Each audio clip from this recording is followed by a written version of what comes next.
नमस्कार दोस्तों, आज की वीडियो बहुत खास है। जैसे कि आपने थंबनेल में देखा होगा और आप सभी से आज ये रिक्वेस्ट है कि इस वीडियो को पूरा देखिएगा और जितना ज़्यादा हो सके इस वीडियो को ज़रूर शेयर कीजिएगा। आज उस इंसान की बात करूँगा जो जीवन में सबसे ज़्यादा कुर्बानी तो देते हैं लेकिन सबसे कम क्रेडिट उन्हें ही मिलता है, और वो है हमारे रियल लाइफ के हीरो, हमारे पापा, हमारे पिता। पिता वो इंसान है जो जवान से बूढ़े हो जाते हैं अपने परिवार की जिम्मेदारियों को उठाते हुए, लेकिन उनके होठों पर कभी शिकायतें नहीं होती। पिता वो इंसान है जो परिवार की खुशी के लिए, अपने बच्चों की खुशी के लिए कड़ी से कड़ी मेहनत करता है। वह पिता जो अपने लिए 200 का जूता भी नहीं खरीदा है लेकिन अपने बच्चे की खुशी के लिए वह 2000 का जूता भी उनके पैरों पर पहना देता है। पिता वो इंसान है जो बच्चे के जन्म होते ही उनकी सारी जिम्मेदारियों को अपने कंधे पर उठा लेता है और एक एक पैसा जोड़ना शुरू कर देता है उनके भविष्य के लिए। अगर बेटी है तो बेटी की शादी के लिए। एक बाप ही वो शख्स है जो अपने सारे जीवन की जमा पूंजी अपनी बेटी की शादी में या फिर अपने बेटे की पढ़ाई लिखाई में एक झटके में खर्च कर सकता है। माँ बाप अपने बच्चे की खुशी के लिए कुछ भी कर सकते हैं। याद रखना दोस्तों, दुनिया में सिर्फ एक ही रिश्ता होता है जो निस्वार्थ होता है, वो होता है हमारे माँ बाप का। जब एक बच्चा छोटा होता है, जब वो मलमूत्र करता है और रोता है, तो माँ ही वो इंसान होती है जो उस मलमूत्र को साफ करती है। जब एक बच्चा रो रहा होता है तो माँ ही वो इंसान होती है जो उसके रोने से यह समझ जाती है कि बच्चे को भूख लगी है या फिर उन्हें पेट में दर्द है, उन्हें परेशानी है। माता पिता की बस अपने बच्चे से एक ही ख्वाहिश होती है कि वो बड़ा होकर कामयाब बने, वो एक अच्छा इंसान बने, लोग उनका सम्मान करें। इसके अलावा उनके मन में और कोई लालच नहीं होता है, क्योंकि एक माता पिता ही वो इंसान है जो अपने बच्चे से निस्वार्थ प्रेम कर सकता है। हमारी एक उम्र ऐसी भी होती है जब माता पिता हमारे ऊपर हमेशा नज़र बनाए रखते हैं, वो हमें रोकते हैं, टोकते हैं, और वो उम्र होती है 14 से 20 साल की उम्र, जिसे टीन एज भी कहा जाता है। और यह उम्र एक ऐसी उम्र है जिसमें बच्चे अगर अपने लाइफ पर फोकस करें, अपने माता पिता का कहना माने, तो वो बहुत आगे बढ़ सकता है। उनका जीवन जो है बिल्कुल गोल्डन पीरियड में जा सकता है। लेकिन अगर वही बच्चे अगर माता पिता के कहना नहीं मानते हैं और वो किसी गलत संगत में पड़ जाते हैं तो फिर उनका जीवन भी बर्बाद होने से कोई नहीं बचा सकता। तो इसी कारण से इस उम्र में माता पिता जो अपने बच्चों पर खास नज़र रखते हैं, और यह उम्र ऐसी होती है कि बच्चों के लिए माता पिता से बड़ा दुश्मन और कोई नहीं होता।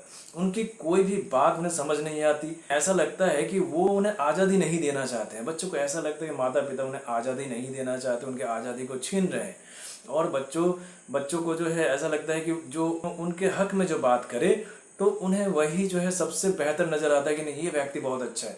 लेकिन उन बच्चों को ये सोचना चाहिए कि जिन माता पिता ने खुद भूखा रह करके आपको खिलाया, उस बाप ने जिसने कि गर्मी में पसीना बहा करके आपको इस काबिल बनाया, आपको इतना बड़ा किया, आपको पढ़ाया लिखाया, तो वो आपकी बुराई कैसे सोचेंगे?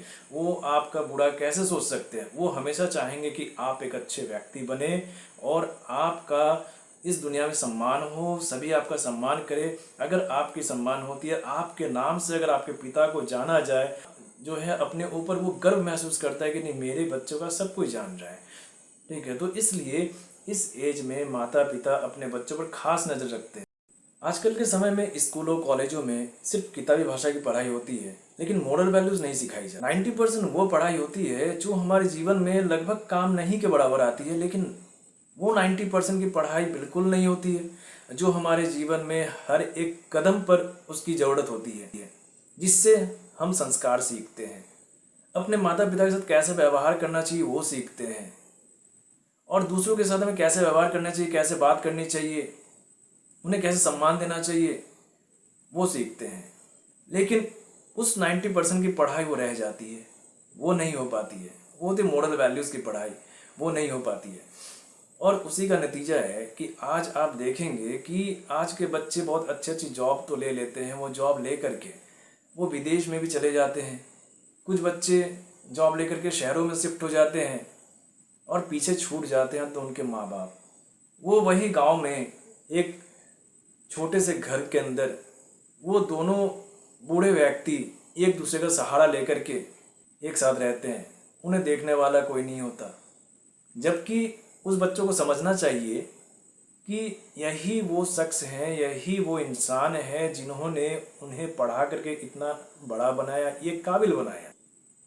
आज अगर वो बच्चा कहीं शहर में शिफ्ट हो जाता है, उनके अगर कुछ दोस्त आते हैं, कुछ मित्र आते हैं, तो वही बच्चा उनके माता पिता को उनके साथ परिचय करवाने में उन्हें शर्म आती है, क्योंकि वो गांव के हैं। ऐसे बहुत सारे बच्चे होते हैं, आपकी नज़रों में भी होंगे, कुछ आप देखते होंगे। लेकिन उन बच्चों को ये समझना चाहिए कि आज वो जिस मुकाम पर है, उस मुकाम पर पहुंचाने के लिए उस माँ ने नहीं पता कितनी रात वो भूखे रह करके उनको खिलाई होगी। वो पिता ना जाने कितने दिनों तक वो उस धूप में उस पसीने को बहा करके उस लड़के को पढ़ाया होगा। हाथों में छाले पड़ गए होंगे उनके, लेकिन उन्होंने उफ नहीं किया सिर्फ उस बच्चे की पढ़ाई के लिए। उनके जीवन में ऊंचाई आए, वो एक कामयाब व्यक्ति बने, इस चीज़ को देखने के लिए उन्होंने कोई उफ तक नहीं किया होगा। लेकिन वही बच्चे आज उन्हें अकेला छोड़कर बाहर निकल जाते हैं, उन्हें थोड़ा अफसोस भी नहीं होता है। आज वृद्धाश्रम की संख्याएं भी बढ़ रही है। वृद्धाश्रम में बूढ़े बुजुर्ग लोग आजकल काफ़ी ज़्यादा हैं। आखिर क्यों है, क्या है इसका कारण? आजकल जैसा मुझे समझ आता है कि शायद ये होना चाहिए कि वो मोरल वैल्यूज़ की पढ़ाई नहीं होती। वो मोरल वैल्यू हमारे अंदर अब नहीं है कि हम अपने माता पिता को कैसे सम्मान करें, उस चीज़ को जानें। लेकिन हमें उन्हें सम्मान करना चाहिए, उनका आदर करना चाहिए। हमें ये समझना चाहिए कि अगर ये दोनों व्यक्ति हमारे जीवन में नहीं होते तो आज हम इस दुनिया में नहीं होते, और आज हम इस मुकाम पर नहीं होते, आज इस दुनिया को हम नहीं देख रहे होते। इसलिए अपने माता पिता को अपनी नज़र के सामने रखिए, उन्हें प्यार दीजिए, उनका सम्मान करिए। दोस्तों, अगर जीवन में खुशियाँ पानी है, और खुशियाँ भी दो तरह की होती हैं, एक दिखावटी और एक आंतरिक। हमारे पास बहुत बड़ी लग्जरी कार है, हम लग्जरियस जीवन जी रहे हैं, लेकिन हमारे मन के अंदर वो शांति नहीं है। हम रात को चैन से सो नहीं पाते। हमारे पास बात करने के लिए हमारे अपने रिश्तेदार अपने नहीं हैं, तो वो कैसी खुशी? उस खुशी का कोई महत्व नहीं होता है। वो पैसे भी आपको काटने के लिए दौड़ते हैं तभी। लेकिन एक होती है आंतरिक खुशी, जब हमारे घर में हमारे रिश्तेदार होते हैं, हमारे माता पिता होते हैं, हमारे चाहने वाले हमारे साथ होते हैं, जो हमारी फिक्र करते हैं। वो खुशी होती है आंतरिक खुशी, और वो सच्ची खुशी होती है। उस सच्ची खुशी को पाने के लिए आपको हमेशा अपने माता पिता को सम्मान करना होगा, क्योंकि माता पिता हमारे भगवान तुल्य हैं। वो भगवान से, उनका दर्जा भगवान से ही पहले है। अपने माता पिता को भगवान राम की तरह सम्मान करो।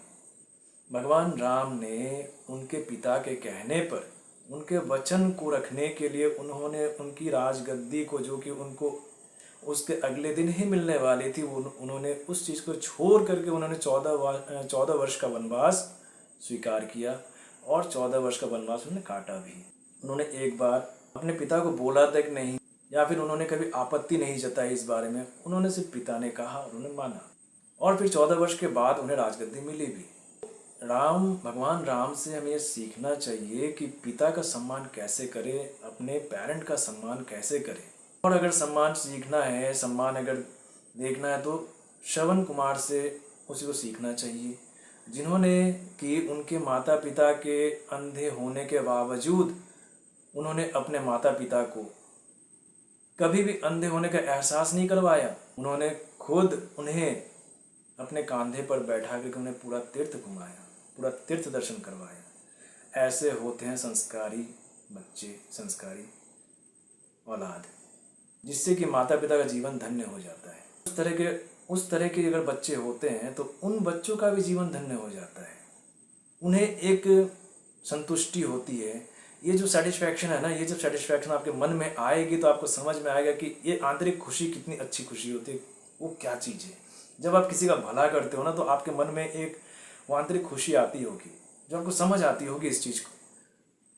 तब जो खुशी मिलती है वो किसी पैसे में नहीं होती है, किसी लग्जरियस चीज़ में नहीं होती है वो खुशी। पैसे ज़रूरी हैं, पैसे भी कमाने चाहिए, लेकिन साथ साथ हमारे रिश्ते भी बहुत ज़रूरी होते हैं, उनका सम्मान भी बहुत ज़रूरी होता है। सिर्फ और सिर्फ आपके पास पैसा है लेकिन कोई नहीं है, उस पैसे का क्या करेंगे? कुछ काम है उस पैसे का? क्या करना है? कितना घूमेंगे? कितनी गाड़ियाँ खरीदेंगे? क्या करेंगे? अगर आपके बात करने के लिए कोई आदमी नहीं है, आपकी फिक्र करने वाला कोई है, सिर्फ आपके पैसे को देखकर कुछ आदमी आपके पास आपके सामने आते हैं, आपसे बात करते हैं, लेकिन जिस दिन वो पैसा खत्म हो जाएगा वो व्यक्ति कहाँ जाएगा? रहेगा आपके साथ? नहीं रहेगा। लेकिन उसी जगह में आप अगर थोड़ा कम भी कमाते हैं, लेकिन आपके माता पिता, आपके परिवार के चाहने वाले आपके साथ हैं, तो आप अगर कम भी कमाते हैं ना, फिर भी आप दुनिया के सबसे धनी इंसान हो, धनी व्यक्ति हो, क्योंकि आपके साथ आपका परिवार है, आपके चाहने वाले हैं। आप कहीं से भी काम करके आते हो, प्रेशर होता है, टेंशन होती है, आप घर में आकर के अपने बच्चों के साथ खेलते हो, माता पिता के साथ रहते हो, परिवार के साथ बात करते हो, आपकी टेंशन खत्म हो जाती है। तो इसलिए अपने परिवार को सबसे ज़्यादा उन्हें तवज्जो दीजिए, उनके साथ टाइम एक्सपेंड कीजिए। ऐसा नहीं कि पैसे कमाने के चक्कर में परिवार को ही भूल जाए, ऐसा नहीं होना चाहिए। दोस्तों, आज के समय में ना ही हम लोग भगवान राम की तरह हो सकते हैं, ना ही श्रवण कुमार की तरह हो सकते हैं, लेकिन इस व्यस्तता भरे जीवन से भी हम अपना कुछ पल अपने माता पिता के लिए संचित कर ही सकते हैं और उन्हें वो पल दे ही सकते हैं। उस पल को देना है। आज कुछ बातें आप लोगों को बताता हूँ, उन बातों को जरूर है कि अपने जीवन में शामिल कीजिएगा। पहला, रोजाना अपने माता पिता के साथ थोड़ा सा पल जरूर बिताइए। जब भी आप अपने ड्यूटी से घर आते हैं तो आने के बाद अपने परिवार के साथ, अपने माता पिता के साथ जरूर मिलिए, मिल करके उनसे थोड़ी सी बातें कीजिए। जब भी आप अपने माता पिता के सामने जाएंगे ना, तो वही बचपन वाली, जो वो आप जैसे बच्चे थे वो नटखट थे, वही नटखटपन लेकर के ही उनके सामने जाइए। उनको थोड़ा सा हंसाइए, उनको गुदगुदाइए, उनसे पूछिए उनके बारे में, उनके जीवन के बारे में, कि वो जब स्कूल में थे, कॉलेज में थे, तो वो क्या करते थे। उनकी जीवन शैली को पूछिए, जिससे कि वो अपने जवानी की ओर जाएंगे और वो क्या करेंगे कि वो उस पल को जिएंगे। जब वो आपको बता रहे होंगे तो उनके मुंह पर, उनके चेहरे पर एक मुस्कान होगी, वो मुस्कान देखिए कितना अच्छा लगता है उनके मुंह पर। इसलिए उनसे ऐसी बात कीजिए को हंसे, वो मुस्कुराए। जब तक वो आप उनके साथ हो, उन्हें एहसास ना हो कि वो अकेले हैं या फिर वो बूढ़े हो चुके हैं, उन्हें एहसास नहीं दिलवाना है। उन्हें हमेशा ये एहसास दिलवाइए आप उनके लिए वही छोटे से वही बच्चे हैं जो पहले थे। दूसरी बात, उनसे कभी भी ऊंची आवाज़ में बात नहीं करना है।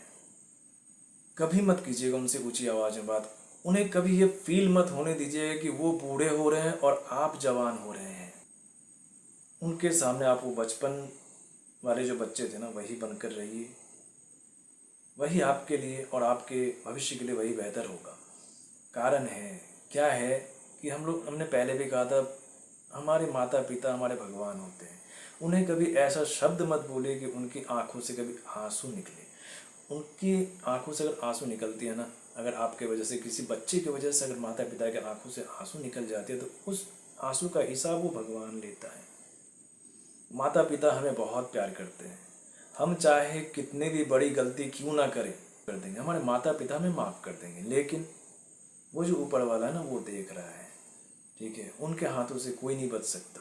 इसलिए माता पिता को हमेशा सम्मान करिए। तीसरी बात, जब तक माता पिता आपके साथ हैं उनकी भरपूर सेवा कीजिए, क्योंकि उनका स्थान भगवान से ऊपर होता है। आप अगर माता पिता की सेवा नहीं कर रहे हैं, लेकिन आप मंदिर के बाहर, मस्जिद के बाहर दान धर्म किए जा रहे हैं और आपको लग रहा है कि आप बड़े पुण्य का काम कर रहे हैं, तो ये बात आप समझ के रखिए कि भगवान भी आपकी नहीं सुनेंगे। क्योंकि आपके घर में जो भगवान है, जो ईश्वर है, आप उनकी तो कभी सेवा किए नहीं है।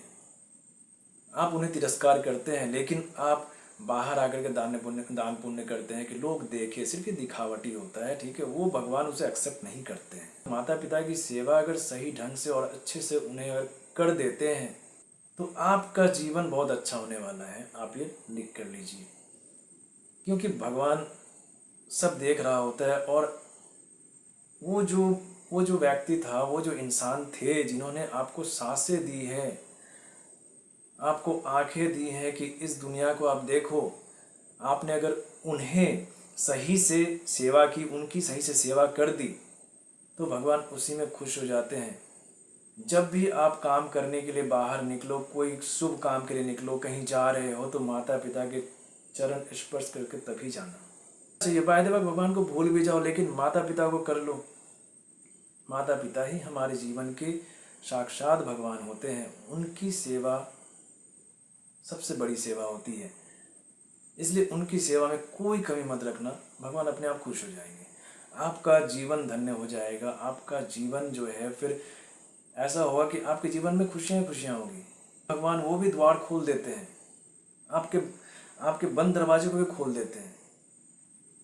ऐसा बहुत बहुत ऐसे केसेस हैं जो कि आपके नज़र के सामने भी होंगे। ऐसा होता है, ठीक है। इसलिए माता पिता की सेवा कीजिए और बहुत अच्छी तरीके से कीजिए। वो जब तक है तब तक उनको बिल्कुल हम सहेज कर रखिए, ठीक है। उनको कभी कष्ट मत होना चाहिए। उन्हें वृद्धाश्रम कभी मत छोड़िए, उन्हें अकेला कभी मत छोड़िए, क्योंकि वो एक आस होता है आपके ऊपर उनका कि मतलब मेरा बेटा बड़ा होगा, हमें भी वो देखेगा, ठीक है। हम बूढ़े होंगे, हमें भी वो देखेगा। लेकिन आप अगर उस आस को तोड़ते हैं ना, तो आप उस भगवान को रुष्ट कर रहे हैं। उन्हें खिलाने वाला कोई ना कोई तो होगा ही, क्योंकि भगवान ने जब मुंह दिया है, पेट दिया है, तो जरूर है कि उनके लिए निवाला भी भगवान ने दे दिया है। लेकिन उस पुण्य से आप हट जाते हैं, आपका जगह कोई और ले लेता है, आपका पुण्य कोई और ले लेता है। तो इसलिए अपने माता पिता को अपने साथ रखिए, उनकी भरपूर सेवा कीजिए। और आपसे एक हाथ जोड़कर विनती है कि इस वीडियो को इतना फैला दीजिए अपने दोस्तों के साथ, अपने रिश्तेदारों के साथ, कि उन्हें भी पता चल सके कि माता पिता की अहमियत क्या होती है। माता पिता के चरण वंदन के साथ इस वीडियो को यहीं समाप्त करता हूँ। मिलते हैं फिर अगले किसी वीडियो में। तब तक के लिए खुश रहिए, स्वस्थ रहिए और अपने माता पिता का खूब ख्याल रखिए। धन्यवाद।